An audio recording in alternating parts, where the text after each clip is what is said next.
So this second panel, as I mentioned earlier, is to do with app success. So these guys are all much more like hands-on involved with the implementation.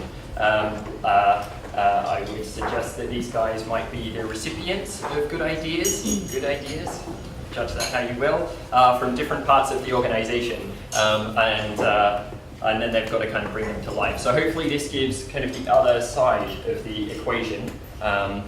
And maybe fills in possibly some of the details that you were hoping to get, which is like, okay, great ideas, previous panel, but how do I now deliver?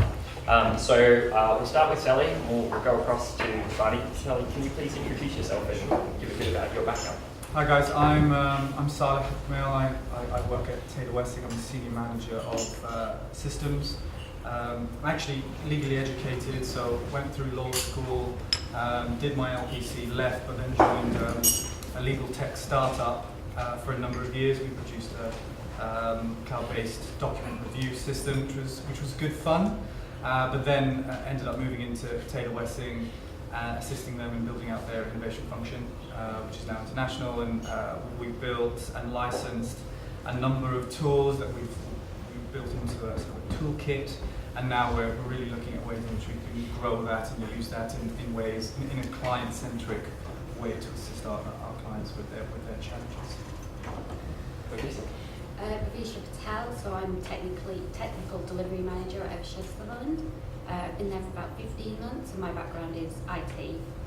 So for Eversheds, I manage all of their application delivery, so all of their development, whether it's mobile apps or standard desktop or web apps.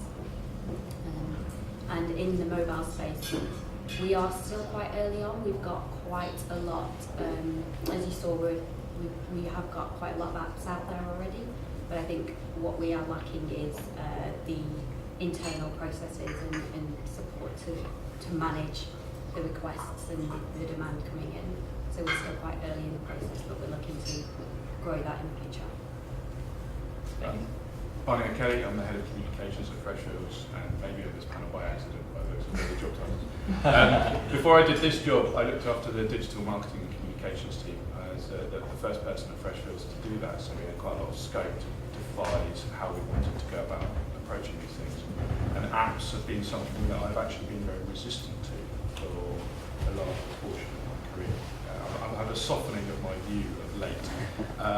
But I think I still remain quite sceptical, and because of the way we operated the digital marketing team, we shadowed IT in some areas, whereas IT was looking after bigger sort of infrastructure-driven issues and larger deployments. We were looking for something more agile and flexible, and that was well received by the business, who often found the IT process to be quite laborious.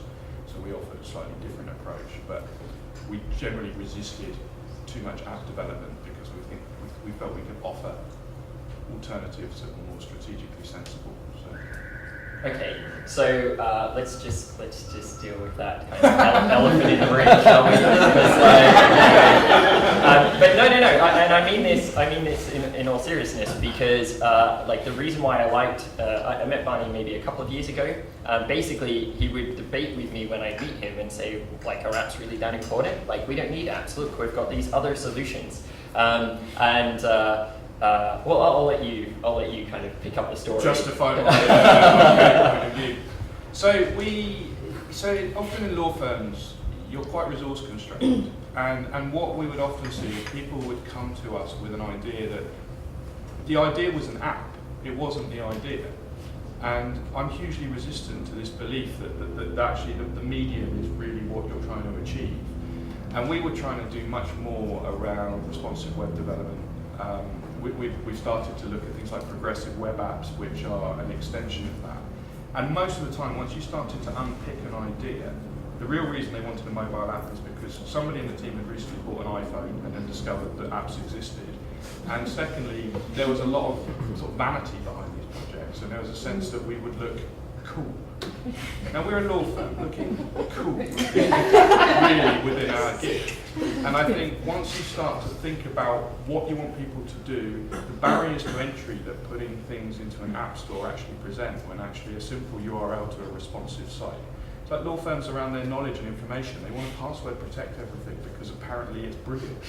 It's not. It's the same as everybody else's, and you should be very open about that and really use any sort of paywall functionality for the stuff that really, really is special. So we often just unpicked the idea, and once you started to unpick the idea, you'd find that the obsession was with the app, not with the idea, and if you explored it a bit further and offered alternatives, then you could get often the same results. So we weren't there just to say no, it was more like, well, what about trying it this way? And that allowed us to keep things within a consistent infrastructure. It allowed our developers to deepen their expertise in a particular piece of technology rather than having to kind of unpick 46 different types of platforms. And then from a management point of view, talking about content in the early panel, I've seen a lot of firms and a lot of businesses create kind of de facto second websites. So why on earth do you want to be managing content in two places? You just don't have the resource, and then something's going to go wrong. Something falls into disrepair, and then it just becomes a bit crap, and no one wants it anymore. And to be honest, no one's really crying out that much for this stuff that you can get away with that. So that's where we were. Yeah, that's all the backstory. However, then I met Ian. My world changed. Now Hardy has to somehow kind of tell us how he changed his. Well, that's presuming that I have. So, which, as you said to me earlier, my behaviour and the fact that we are now a Fliplet client, although in the early stages, suggests a thawing of my point of view. I think, and it was touched upon in the earlier sessions, apps can have a place. I think you have to be really clear about what they're there to do and where they are adding benefit to either the client or internally within the organisation. I think the second case is easier to deliver but harder to prove. I think law firms own internal infrastructure and their internal channels are hugely disaggregated, so adding more to that can be slightly problematic. But if you can find something that you can add to a client relationship that speaks to a particular need, then why not do it? And if an app's the right way to do it, particularly as we're all courting tech clients and they tend to work in a very different way to our own people. The idea that we have desk phones and we like to have meetings in person. These are kind of archaic ideas to them. So introducing apps into their world around specific tasks, I think is quite interesting, and it's value add in a relationship. So the project we're working on with you, and it very much fits that space. That's where I see them sitting. So hence my slight thawing. Content apps, you're going to have to convince me, but those kind of little task-based ones, yeah, absolutely. So it's good, and you've kind of segued nicely into kind of the first question I was going to ask, which is correlated to the poll question, which is how do you guys determine if you're getting return on investment out of your apps?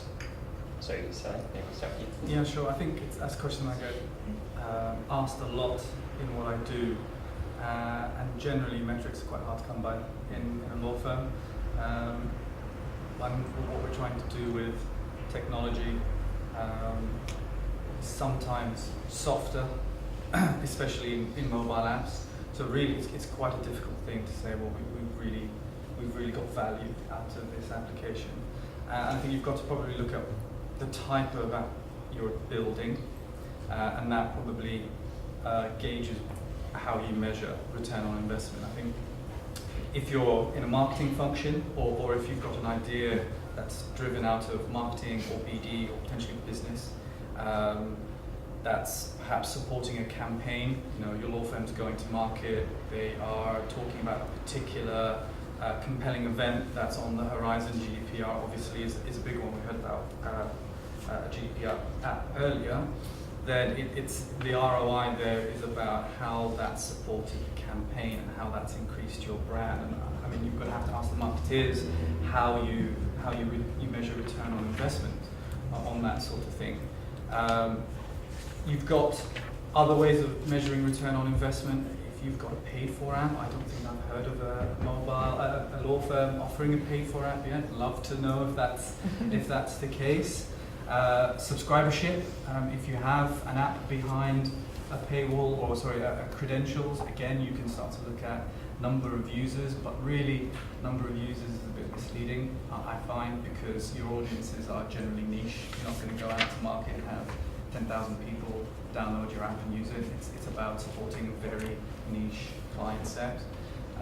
Actually, I was talking, and this is kind of less technical ROI, just value generally. I was talking with my CIO yesterday, and he said that we need to become more client obsessed. And we need to realize that our clients aren't just purchasers of legal services, they're people like us. You know, they go to work in the morning, they commute, they go to the gym, they sit down, they check their phone regularly. You've got to understand that there's lots of these discrete interactions, and if you can identify a particular vertical, a particular single task, I find the most important or successful apps are ones that really focus in, bowl in on one particular activity and support that. I think those are successful, and I also agree again on the point about general marketing apps. I query their true value. Well, for us, we've built a lot of apps around, making the lawyers more efficient, giving them flexibility. So for us, it's more around, do they continue to use the apps after they've been launched? And we monitor that, using Google Analytics and tools like that. But it is very often the case that we'll get a request for an app. Once it's delivered, the stakeholder or the person we worked with kind of loses interest. And we need to start working with them more to kind of engage them, to make sure that they are paying attention to the statistics we can get out of it. They're aware of what information that can give them, and then how they can make their app better to make it useful and continue to be used. I think there's a lot of work we need to do around that stuff. And when you're discussing new app ideas, are you setting expectations, or are you asking the person who's pitching the app idea to you and maybe asking IT to deliver it to them? Are you saying that, like, where's the value?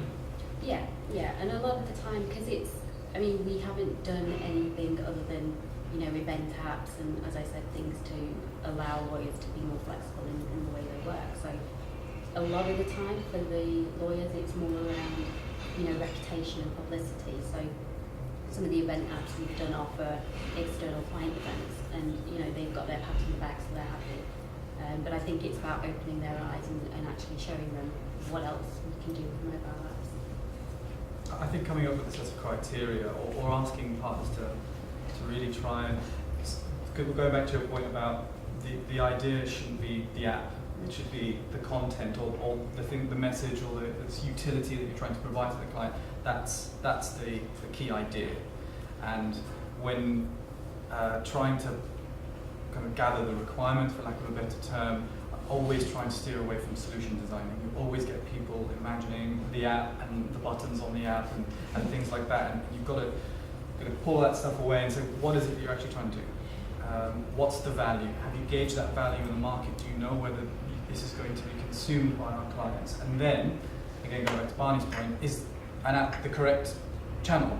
You've got to see mobile apps as another channel that we have. We've got various channels, and does it correctly sit in that? And if you can drop apps in that landscape and say, we're going to look at the idea first, and then we're going to marry it up with what we think is the correct way to distribute it, or the correct technology to support it on, you'll inevitably, some of those ideas just won't be valuable when separated from the app initially, and then some of those valuable ideas will be married to a more appropriate technology, and then they'll go to market in a better way, and then hopefully the ones that do genuinely deserve to sit on an app will become positive apps. Mm-hmm.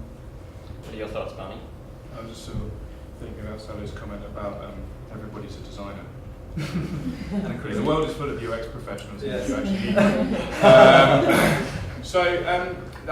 The return on investment conversation always makes me smile a little bit, and I remember it from the days of trying to get social media into both my previous employer and Freshfields. Anything that's new, you have to justify the return on investment on. Anything that you've been doing for years, it's assumed that there's a huge return on investment on that. And if you look at a lot of law firms, they do a lot of things where they don't really analyse the return on investment. So as part of my responsibilities, I also look after our design outfit and I look after our marketing studio. There's still a lot of crap that goes through there where there's no assessment of the return on investment. Brochures, things that get printed, these are kind of, what's the return on investment on? Let's have a brochure. Yes, it's a comfort blanket. So I think it's a case of, if you're trying to do things that are relatively discreet, relatively tightly bound, then the return on investment conversation becomes a little bit easier. And I think you can get bogged down. I think Tim said it earlier, law firms are really good at convincing themselves not to do stuff. And I think the return on investment conversation can reinforce that a little bit. But if it's a relatively modest outlay, and this is where law firms and other organisations come undone, is because there isn't a strong culture of project management. Things that seem simple to start off with grow massively. And suddenly it's like, well, you said it would cost £5,000. Well, it would have done if you'd done it in this way, but you've done it in this way and it's cost you £50,000. That's how these things work. So that makes a return on investment conversation harder. I think the comment about event apps is quite an easy one, because there's just efficiency gains, and you don't have to print as much stuff. So you make those cheaply and they're a nice alternative. And I think anything that scales.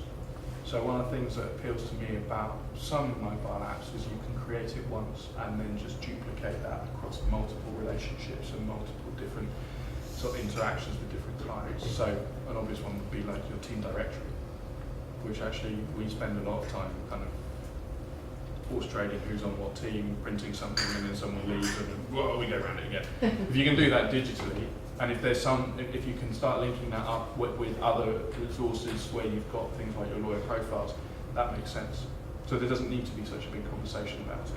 And I think you can get bogged down in that conversation a bit too much.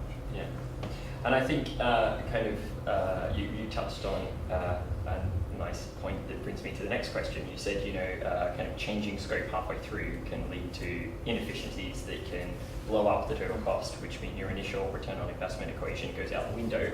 But there's also that kind of pressure to like, well, we're 75% of the way there. I promised everybody, I've even started talking to clients about it. Now we have to deliver it. Like, I don't care. Don't get me started on that one, right? So this we've told the client it can be done in 2 weeks. It drives me up the wall. It's like, did you actually ask any of the people who had to do that work how long it took? Or have you just created a completely unrealistic deadline, which now, over the course of the next 2 weeks, you're going to send more and more aggressive emails with greater capitalisation until the project is delivered. That's quite bizarre. And one of the things I think all law firms should dispense with is waterfall project management. It doesn't work. It's not an environment in which that is a productive way to work. So one of the first things we did was implement Agile, which is manageable. And it needs to be done in a really disciplined way, but the longest anybody was having to wait for anything was a month, which, when you tell them that seems like an age, but actually, if you say we're going to start a project and we're going to get to the end, and by the end of it we'll deliver the project, because everybody will be so fed up with the project that just delivering it is sufficiently valuable. The end is the goal rather than. I'm not sure this is a great way to write a scope document. Yeah, exactly. So, what it allows you to do is sort of kick the tires along the way. It allows you to evolve your scope, and constantly you're dropping stuff for your internal customer base to scrutinise. So you can have a play with it. You can get a what about this and a what about that, and you can factor that into your thinking. So we found that to be an incredibly productive way of working with our lawyers. Actually, they really liked it because they were starting to get certainty and they were seeing things happen. And what I found is if they don't see something's happening, they feel compelled to intervene and make something happen, and that isn't always conducive to an effective project. I totally agree with that. I think constant communication. A lot of the real design comes in playing with the thing. Actually, that doesn't really work, and it needs to change slightly. We should be doing this, and we should be doing that. So, frequent communication during the build definitely assists in, and also managing expectations. They realise, that this is another iteration of the design, so it's going to push the work out further, and that collaborative effort, I think, is just a more pleasant way to work. And again, Tim on the previous panel talked about consumerisation of technology has given everybody much greater familiarity and experience with how things should be. And at its worst, people step inside their place of employment, and this isn't unique to all of them, and they forget all of that. And it's the same with communications more broadly. Is the reading age of the FT is 12. The reading age of some internal comms in businesses requires you to have a PhD. So you forget how people consume stuff externally, and it's the same with any piece of technology, whether it's a mobile app or a website. And suddenly people go, well, can it do this? It's like, no, why would it? Nothing else like this does that. So it's completely unintuitive. When I first started at Freshfields, and I may ask you to edit this from the video, but I actually built a mobile app in my first year at Freshfields. No, you didn't? Yeah, don't tell anyone. And we were building the firm's website at the time, which I don't know if anybody remembers the old freshfields.com, but that was not a successful project. It was for the Partners Conference, Global Partners Conference. And our managing partner at the time was a real technophile, and he said, I want an app for the conference. And that was quite an instructive process, because from a scoping point of view, like 2 days before the conference, I sat down with him and said, here's your app. And he was like, can it do this, this, and this? I said, do you want the app? Because your choice is a binary one. Either you have this or you have nothing. And by that point, the website project had nearly turned my hair completely grey, and I started smoking again and everything. So if he'd have fired me at that point, I'd have gone, thank you. But there was this conversation we had, which I still remember, and I still got copies of them. We had to have an instruction manual for the app.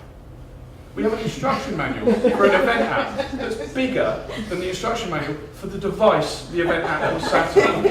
I mean, it was absolutely bizarre, and it's one of the most instructive experiences I've ever had. So, you know, you kind of, this sort of bizarre thought process that went on behind it, it stuck with me. Maybe that's coloured my view of that. Hopefully your process at Eversheds with Reshed has been a little bit less painful, a little bit less grey hair inducing. How are you guys approaching the kind of implementation of the RE? Well, when I joined Eversheds just over a year ago, I spoke to a few people in the office, and the general, perception was that IT doesn't deliver anything. Whenever we go to them, they tell us things are going to take years and it's going to cost X amount of money. So I came in, introduced Agile, and we've started to deliver things. It's not just normal apps; it's mobile apps as well. We use the same process, and it's all about keeping them engaged. I mean, it doesn't take us away from we've promised the client this in 2 weeks, so we still have that added pressure. But it's within 2 weeks you can show them something. You can demo something, you can give them the confidence that actually they may not get it in 2 weeks, but they're not going to have to wait 3 years for it. They may get it in a couple of months. So just by engaging with them a little bit more and building that confidence and showing them, we can progress things quickly, it's helped us a lot. And a kind of a follow-on question that's related to the implementation.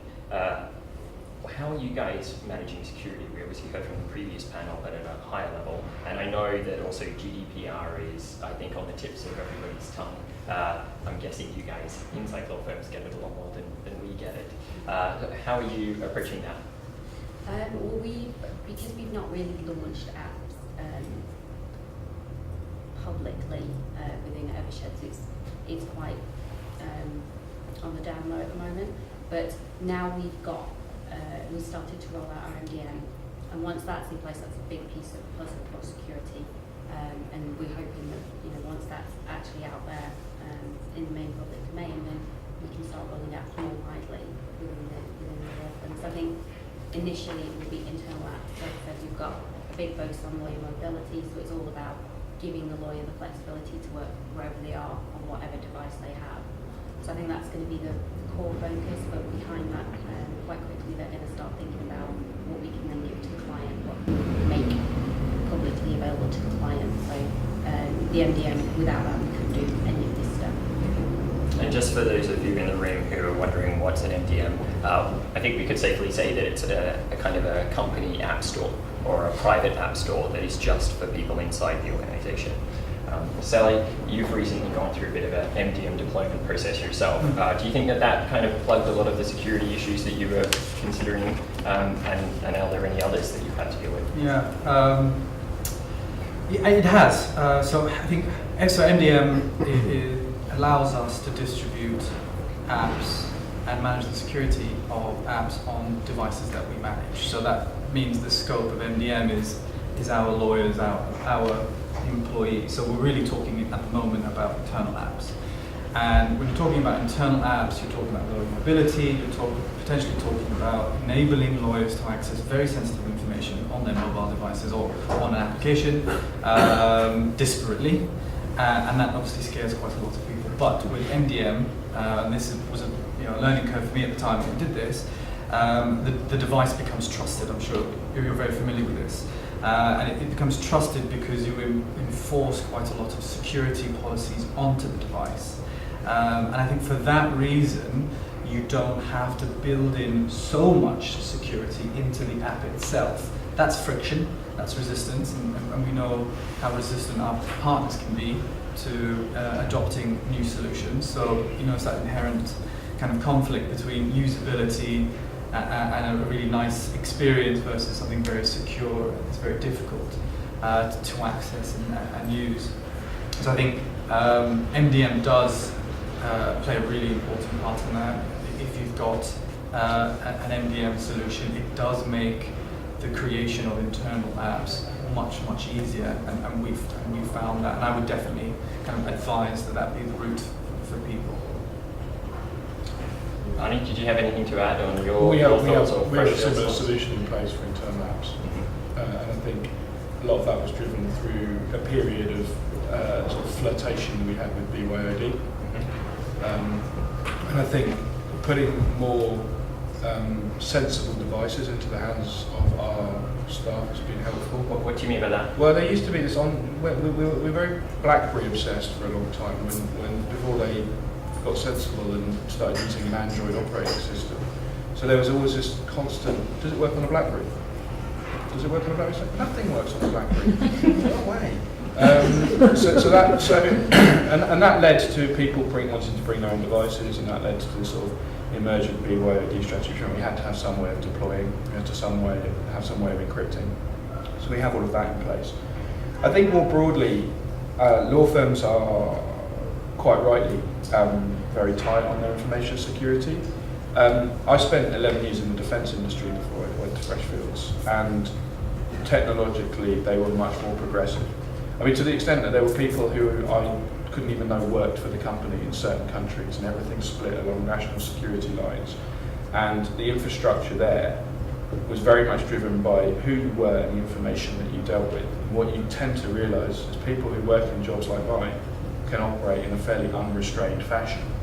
And I think what lots of law firms do is they apply the principles required by their fee earning population when dealing with sensitive client information, which is absolutely the right thing to do, but is incredibly restrictive to a large proportion of the firm who don't work in that way, don't need the same tools, and need more fluidity in their information. So the way I work with our info security team, and I'm sure they've got a voodoo doll of me somewhere, is I behave like a 5-year-old. It's like, why? And eventually you get to a point of sort of mutual agreement, or they just get fed up. But I've always felt that if you want to move things forward technologically or in terms of the client experience, there are a lot of obstacles that we put in your way that are institutional and cultural, and a lot of them absolutely necessary. But challenging those, and eventually you'll reach a hard stop. That's when you say you just cannot do that, and you just get a bit pouty and go off, bloody but I think it's that need to challenge, and that's where people in the marketing side of the firm and the communication side of the firm, and increasingly I think a lot of our associates start to do this, is they want to see their idea come to fruition. So they won't just accept you can't, or we've never done it that way, or we've always done it this way. They're all sort of orthodoxies that probably should be challenged. Yeah, and with security, you're perfectly right. I mean, we go to our information security manager and he said, right, you can't do this without X, Y, and Z. And if you don't challenge that, you will end up with something. I mean, Tim was saying during the coffee break that he's got an extranet site that his clients don't use because it's a pain.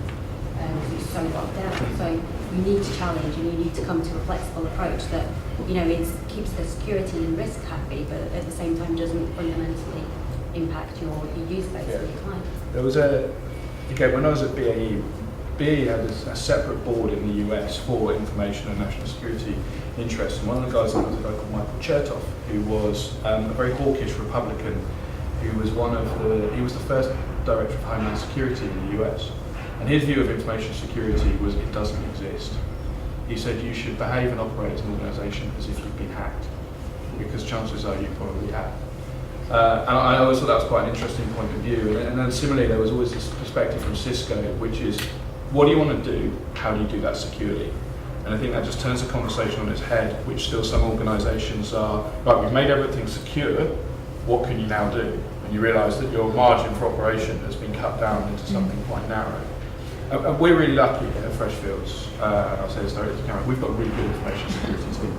and their focus is very much on how can we help you achieve what you want to achieve. And just that different point of view and that different mindset is incredibly refreshing. And suddenly you start to feel that everybody's trying to achieve the same thing rather than somebody who's just saying no because saying yes or maybe is harder. Sounds lovely. honestly, when I spoke to them the other day, I got off the phone and I was like, they're probably going to send over a 150 question survey now, but it never arrived. I was like, no way, are they that cool? Well, that's inefficient. But then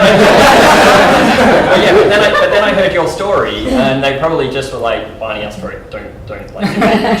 Just let's say yes. Just say yes. We don't want to say yes. That's the level of influence that So we had a question via the event app, which was about who's actually building the apps. Is it that you guys are all building them centrally, or is it that you guys are empowering other parts of the organization? What's your take on it, Sally? Yeah, that's an interesting one. I think that's something that your platform has kind of forced us to consider. It's a platform that enables potentially non-technical people to build apps. It doesn't simplify app building. App building is still a complex thing, but it means you don't have to be a coder to build an app, and potentially it means people closest to the content can get more involved in the building of the application. And for a law firm, that's potentially the lawyers, which is an interesting thing to consider. Could we get our lawyers to contribute to the build of an app? Should we? Does that benefit the app or the process? And we flirted with the idea, and I think we definitely want to get the business closer to that process. Inevitably, that means kind of in the building of the content rather than some of the technical bits that you might need a UX or a UI or a genuine solution designer to get involved in. And I think we will foster that conversation. We will see how that goes. It does require a level of commitment from fee earners. I think that's a very tricky thing to get. We've started asking up front with ideas, who's the sponsor, who's going to be inputting, how much of their time are we going to be able to get, and that's just to kind of gauge, how motivated they are doing it. But actually, I think what we've now kind of settled on as an approach is we want to build out a toolkit of solutions that are to some degree customizable and allow us to attack our clients' challenges in a client-centric way. And it's almost and we're creating almost an advisory function within the law firm. So we've got people who are very familiar with legal practice, legal process, are very close to what our clients want, work very close with the business, including myself, and are very knowledgeable about a set of systems that we have built or implemented or licensed that enable us to effectively say, okay, they want this is their challenge, we've got these solutions, what is it that we can build? And that might be in the form of a web app or a mobile app or something different. And I think that cross-functional team, potentially something that's slightly new to a law firm, please don't laugh, but we have a team called Knowledge Engineers now, and it sounds poncy, but really what it is it's people who are taking knowledge in a law firm that's traditionally just in the DMS on paper in Word and engineering it into one of the solutions that can then provide value, a service, hence the name Knowledge Engineer. These guys are people who've practiced, people who've left the profession, people who have studied but never qualified, and have an aptitude for technology. And I think that, and I think this is the point you made earlier about working closer with technologists.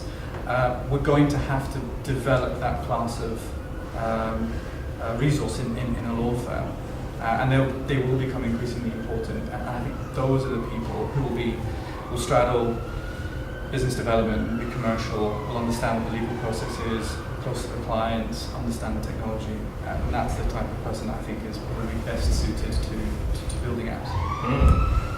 Babicha, how are you approaching it? At the moment, all of our apps are being built by IT, so we're doing it internally. But the intention is that we would engage with the business and allow them to do it themselves eventually. but we do still think that there's value in having a centralised place for them to go and review, purely because we need to make sure it meets our marketing and branding guidelines. And by nature, law firms are quite siloed. Recently we had a request for an app, and we got so many different requests for the same kind of app, but they were all very different. And it wasn't until we got everyone in a room and had a chat about it that we actually figured the best way to do this was as some kind of portal app and develop it that way rather than develop 5 different versions of similar content, because it's just not efficient and not that valuable. So there is some benefit to gain from having it centralised to a degree, but we want to give the legal people the capability to maintain and develop their own apps in the future. So Barney, what's your plans? Yeah, I agree. I think so. It used to be quite a useful sort of management technique when people used to come to me with app ideas, and the response was, okay, well, what you now need to go and do is this, and 60% of the time you wouldn't hear anything ever again. Now we've got a sort of a new breed of more industrious and keen associates who won't take that for an answer. I'm not going to look at you, Peter, but I know that's a position you would take. But so I think tools like yours, Fliplet Plug coming up, help with some of that because they put a lot of controls around it and they allow people to pursue their own ideas. And we've seen similar success in some of the content spaces around things like blogging, is identifying the right technology and putting it in the hands of people who are enthusiastic, who in the past have found some of the bureaucracy and the slow pace of things really discouraging. But the people who know matter management better than most, the people who know the clients better than most, are the people who are doing that on a day-to-day basis. So if you can put stuff in their hands where they've got a good idea that they can see come to fruition, we should be supporting that. We really should. But it cuts the other way, is sometimes their idea might not be worth pursuing, or they might need to combine their idea with other people's, which might mean it takes a bit longer to get a better solution for everybody. But I would much prefer it if there was a blended model where, depending on the size and complexity of the project, we could determine who was best placed to deliver it. And we've been having a conversation on the back of a product we've built with our antitrust practice around when a project ends and how you sustain something going forward. And I think that comes back to the point I make about project management, is this presumption that law firms are really good at kind of launching things. We launch everything. And the spike is that, and then that. And it's that sustained effort, that ongoing development, that ownership that is a byproduct of traditionally being quite enabled cultures. There was always somebody who did that thing. So you always went to them for that. And actually making it more democratically available, I think, is a sensible way to go. Okay, so we're going to have a look at the poll answer, just to see if you guys agree or disagree with it, which was, how does your firm assess app success? Ooh, I'm good. Okay, we're just going to discount sales and revenue. Okay, pretty much everything. Wow. Okay, so basically every which way by the looks of things. So just, okay, somebody just completed another answer. So basically, yeah, so just in case everybody's wondering, we listed surpassing matching competitors as one of the ways you assess app ideas, basically keeping up with the Joneses. Number of users, productivity, time savings, partner happiness, or sales revenue. So I wouldn't say there's a lot of consensus in that result. Yeah, the surpassing matching competitors is about the most least interesting reason to do it, I think, in this space. Partner happiness. Yeah. I wouldn't have had that as an option, personally. I think it comes down to that when you were developing your website, everyone goes, so which other law firms' websites have you looked at? Yeah. The answer is none of them. I've looked at good websites that for you on a day-to-day basis. So when we rebuilt freshfields.com, we looked at Transport for London's website. It's the most heavily visited website in the United Kingdom, and the user experience is built around core user journeys. So we've tried to reflect some of those principles in there. I remember our former senior partner emailed me because another one of our competitors launched an app, and he was like, I've seen this app from this firm. What do you think? And I was like, right. But basically, it was there is no value in doing this to keep up with the Joneses. And I think you need to be really thoughtful about what your client proposition is, what your clients need, where you're adding value, because we're all resource constrained, and you could end up diverting a load of really valuable resource on something that is going to not make a blind bit of difference, other than make a partner feel happy, which is obviously important, or just make you look, well, they've got one, we've got one too now. That's not very compelling. So I think this is indicative of where we are with mobile apps, in particular mobile apps, but apps in general. I think we still struggle to see. We can see what our idea is, but we can't really see where the value lies in the idea yet. And it's probably because we don't stress that conversation enough. And I think it's an excellent conversation to have. Inevitably means that everyone's a little bit more commercially minded, and that's something that should be fostered. And I think as soon as we really start to crystallise what we see as genuine commercial opportunities that are best supported by some form of app, whether it's web or mobile, then we'll do better at this sort of thing. I think you should gauge it the way app developers gauge their success. So clients that are building apps, it's not just about downloads, it's about usage 3, 6, 12 months out. That they're the people that are really your audience, the ones that you should track. Yeah, so focusing in on kind of standard app engagement metrics and ensuring that your app is actually being constantly utilized rather than just looking at a download figure. this makes working with you easier for me. That's a good rule of thumb. Or this makes my work easier. It's that sort of efficiency gain, that relationship gain, and you might end up, if you looked at traditional metrics, it wouldn't tell you that. So one final question for this panel, which is, and it's a big one, it's the future-looking question that hopefully everybody in the audience will kind of ponder on their way back to the office, which is, where do you see apps going in the next, say, 12 to 24 months? And you can obviously answer this from a perspective of, I anticipate that this is where apps are going, or I anticipate this is where we're going to take apps. It's up to you. Let me start? Yeah. I really want to try and identify or unlock value, and I think it's that point Barney made, which is using this app has made my life easier, or has increased, has made working with Taylor Wessing a better experience. So it's not necessarily marketing apps, it's not kind of promoting the brand, it's in some ways augmenting our service. And that's where I really want to take it. And I think in order to do that, you've got to be listening to your clients, you've got to understand exactly what they're doing, you've got to understand what processes are occurring, disaggregate what activities we're doing with our clients, and identify in that discrete interactions that can be placed on an app. And again, it goes back to that point about being client obsessed and understanding that they take the tube and they go to the gym and they sit down on Sunday evening and they flick on they look for their phone, and there are so many opportunities to link in with the client in different ways, and that's where we're looking at the moment actively and trying to find successful app ideas.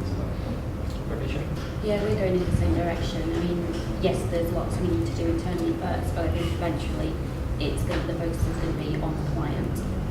It's what information do they need, what can we do to support them better, how can we gain, their confidence and ensure that they will continue to use our services.